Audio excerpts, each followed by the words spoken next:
আসসালামু আলাইকুম। কিভাবে কম খরচের মাধ্যমে একটি টিন শেড বাড়ি নির্মাণ করবেন সেই প্রসেস আজকের ভিডিওতে দেখাবো। এই বাড়িটি 590 স্কয়ার ফিট জায়গার মধ্যে ডিজাইন করা হয়েছে। বাড়িটির মধ্যে 3টি বেডরুম, একটি কিচেন, একটি ব্যালকনি করা হয়েছে। একেবারে কম খরচের মাধ্যমে কিভাবে করবেন একটি টিন শেড বাড়ি, অবশ্যই আজকের ভিডিওটি না টেনে মনোযোগ সহকারে দেখুন। আমরা এখন বাড়িটির ভিতরের ডিজাইন দেখাবো, তাহলে বুঝতে পারবেন কিভাবে কম খরচের মাধ্যমে এরকম একটি বাড়ি করতে পারবেন। আমরা কম বেশি প্রত্যেকে চাচ্ছি যে একটি টিন শেড বাড়ি নির্মাণ করব, খরচ হবে কম কিন্তু বাড়িটি হবে সুন্দর। এরকম বাড়ি করতে চাইলে অবশ্যই আজকের ভিডিওটি দেখুন। এটা হচ্ছে একটি কিচেন রুম, সেটার দৈর্ঘ্য হচ্ছে 9 ফিট এবং প্রস্থ 6 ফিট। যেহেতু এটি একটি টিন শেড বা ডিজাইন, সেক্ষেত্রে কিচিং রুম টু ফ্যামিলি সুবিধার ক্ষেত্রে এইভাবে করা হয়েছে। আমরা এখন বাড়িটির বেডরুমের ডিজাইন দেখাবো।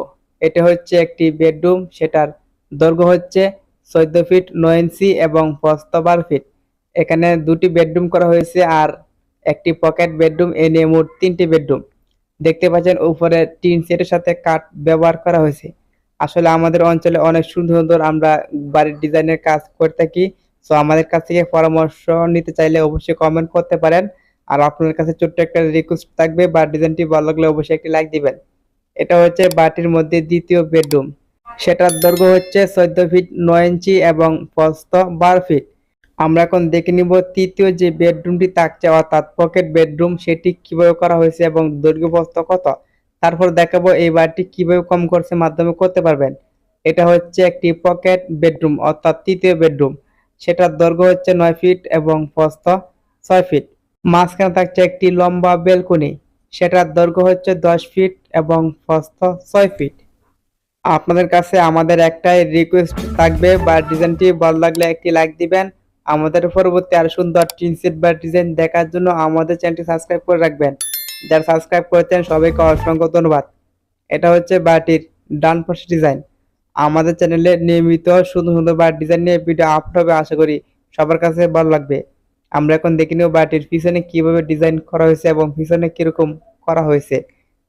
এটা হচ্ছে বাটির পিছনের ডিজাইন। দেখতে পাচ্ছেন পিছনের ডিজাইনটি দুটি বেডরুমে দুটি জানালা পিছনে ব্যবহার করা হয়েছে। সম্পূর্ণ বাড়িটি অনেক সুন্দর করে ডিজাইন করা হয়েছে। এখন কিভাবে কম খরচের মাধ্যমে করতে পারবেন, আপনারা একটু লক্ষ্য করলে দেখতে পারবেন বাড়িটির মধ্যে যে ওয়াল করা হয়েছে। এখানে দেখেন বিট লেভেলের যে ওয়াল করা হয়েছে সেটা হচ্ছে 5 ইঞ্চি এবং বিট লেভেলের উপরে যে গাঁথুনিগুলো করা হয়েছে সেটা কিন্তু 3 ইঞ্চি।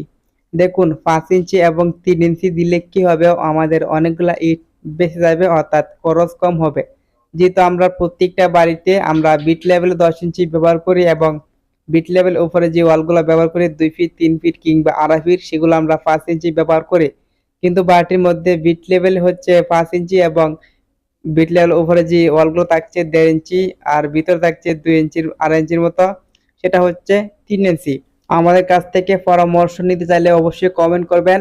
খুব শীঘ্রই কয়েকদিন পর আমরা এই বাটির একটি ফুল ভিডিও নিয়ে আসবো। বাটি সম্পূর্ণ কাজ কমপ্লিট হওয়ার পর এই বাটি নির্মাণ করতে কি কি মালামাল লাগবে সঠিক ধারণা নিয়ে এবং সঠিক হিসাব নিয়ে অবশ্যই আমরা কয়েকদিন পর একটি ভিডিও তৈরি করব, সেটি দেখলে বুঝতে পারবেন আসলে কত টাকা হলে এই বাটি করতে পারবেন।